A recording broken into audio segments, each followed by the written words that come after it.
Ever wondered how some people seem to easily influence others and get inside their heads? Could there be some dark psychology tricks at play? Indeed, there are certain psychological techniques, often deemed dark due to their manipulative nature, that can be employed to influence people's thoughts, emotions, and behaviors. But remember, with great power comes great responsibility. These tricks should be used ethically and responsibly, as they have the potential to significantly impact others. They're fascinating to learn about though, aren't they? They give us a glimpse into the human mind's complexities, revealing how susceptible we can be to subtle influences. So, buckle up, as we are about to navigate the shadowy realms of the human psyche. Let's dive into the world of dark psychology and uncover 7 tricks that have the power to influence others. Our first trick is known as the Benjamin Franklin effect. This clever tactic draws upon a psychological phenomenon that may seem counterintuitive at first glance. Picture this: a person does you a favor. Now who do you think is more likely to do another favor, you for them, or them for you? Surprisingly, it's the latter. The person who has already done you a favor is more likely to do another. This is the essence of the Benjamin Franklin effect. It's the idea that once we perform a kind act for someone, we tend to view them more favorably. We're more likely to help them again because we subconsciously justify our initial kind act by assuming that they must be worthy of our assistance. So if you're looking to foster goodwill or cultivate a relationship, consider asking for a small favor. It's a subtle psychological trick that can yield significant results. As Benjamin Franklin himself said, "He that has once done you a kindness will be more ready to do you another." Next up is the foot in the door technique. This is a clever psychological trick that plays on our natural human instinct to be consistent. It's all about the power of yes. Here's how it works. Someone asks you to do a small, seemingly insignificant task. You agree because it's no big deal, right?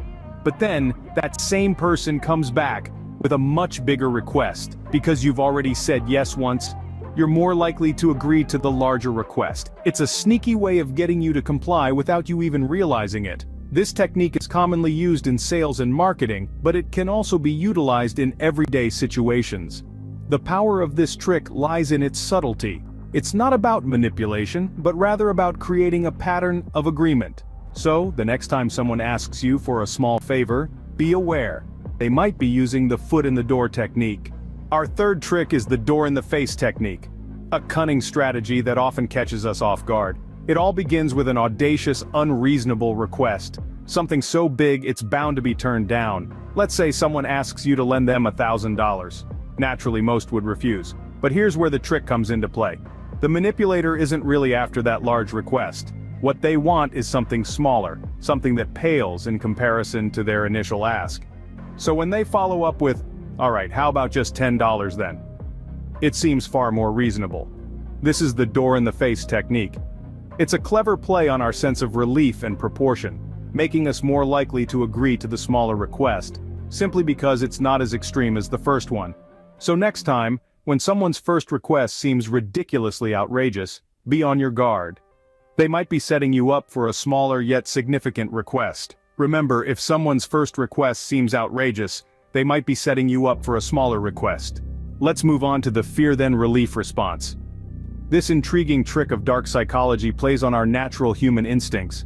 When we experience fear, our bodies go into a state of high alert, preparing us for potential danger. But then, when the fear is suddenly removed and we feel a sense of relief, we become more compliant, more open to suggestions. This is the fear then relief response at work. Imagine you're walking down a dark alley and someone jumps out at you.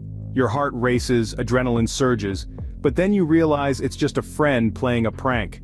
Relief washes over you. In that moment of relief, you're more likely to agree to something you might have otherwise resisted. This psychological reaction can be exploited in manipulative ways. Someone might intentionally scare you only to present themselves as the solution or savior, making you more likely to comply with their requests.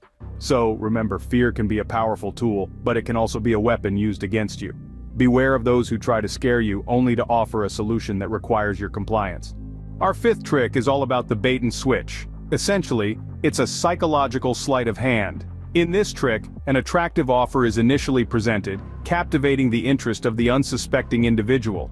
They're drawn in, hooked, and become invested in the prospect of this enticing deal. But then, the switch happens. The initial offer suddenly changes. It's replaced with something that is, in truth, less attractive. But here's the catch. The person is already so invested they often find it hard to back out now. They go along with the new offer even though it's not what they originally signed up for. This trick can be seen in various forms, from business deals to social and romantic engagements. It's a deceptive tactic that taps into our innate desire to stick to our commitments and avoid loss. But now that you're aware of it, you can be more cautious. Watch out for those tantalizing offers that suddenly change their tune. Remember, if it sounds too good to be true, it probably is. So, always be wary of offers that seem too good to be true. Next on our list is the guilt trip. This intriguing trick is a form of psychological manipulation that capitalizes on one of the most powerful human emotions: guilt. It's like a game of chess, where the manipulator skillfully plays their pieces, using passive-aggressive behavior as their queen. Let's dive a little deeper. Imagine someone playing the victim, making you feel responsible for their problems, or perhaps subtly implying that you've let them down. That sinking feeling you get? That's a classic guilt trip. It's a way of manipulating you into complying with a request, not out of your free will, but out of a sense of obligation, a perceived debt that needs to be paid. It's a sophisticated technique, often used by people who have a knack for understanding and manipulating emotions. They know just how to tug at your heartstrings, making you feel guilty for actions you may not even be responsible for. So the next time you feel a wave of guilt washing over you, take a moment. Ask yourself, is this guilt mine, or is it being imposed on me? Because remember, guilt is a powerful emotion, and some people know exactly how to use it to their advantage. Finally, we have the false dilemma. This is a cunning trick employed in the realm of dark psychology. Picture this. An individual presents you with two choices, making you believe that these are the only options you have, and you must make a decision. That's the false dilemma for you. But let's be clear. It's a mirage, a charade. The reality is there are usually more choices available than just the two presented. The purpose of this tactic is to force a person into making a decision they might not have made if they were aware of all the options. It's a strategy that manipulates your perception, making you feel cornered, pushing you towards a decision that serves the manipulator's purpose. This trick is often used in negotiations, debates, and even everyday conversations. It's a subtle art of manipulation that can easily go unnoticed if you're not alert.